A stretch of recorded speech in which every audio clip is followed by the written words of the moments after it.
जगन्नाथाय नमो नमः। मैं आप लोगों के सामने श्रीमद् भगवद गीता से अष्टादश अध्याय से 24 श्लोक उपस्थापित करने जा रहा हूँ। जिस श्लोक में राजस कर्म के बारे में बतलाया गया है। श्लोक इस प्रकार है, श्री कृष्ण ने समझाया। यत्तु कामेप्सुना कर्म साहंकारेण वा पुनः क्रियते बहुलायासं तद्राजसमुदाहृतम्।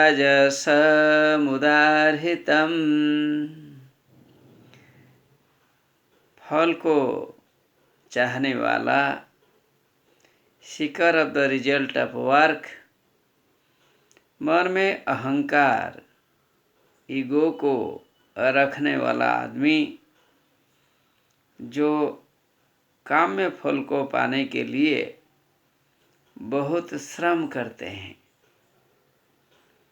वह राजस कर्म कहा गया है।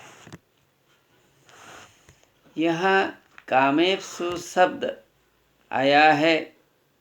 काम इप्सु, कामेप्सु, काम अर्थात इच्छा, अर्थात कर्म की जो इच्छा, कर्म फल पाने के लिए जो इच्छा, ईशु मतलब चाहने वाले, अर्थात फलों को प्राप्त करने को चाहने वाला आदमी।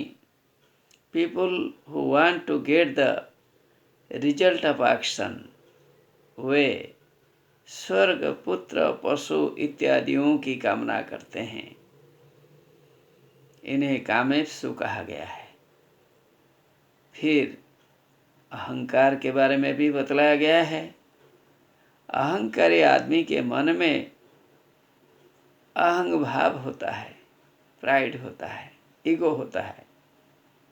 वह ऐसा सोचता है कि मैं यह कर रहा हूँ, मेरे जैसे कोई कर्मिष्ठ लोग, वर्कर नहीं है। ऐसा गर्व उसके मन में होता है। वह पूजा, उपासना एवं योग इत्यादि नित्य कर्म को न कर फलों को पाने के लिए नित्य कर्म करता है।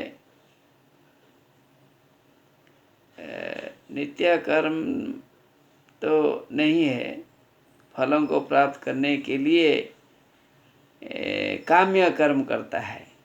नित्य कर्म तो पूजा इत्यादि हुई, काम्य कर्म में वो मन देता है।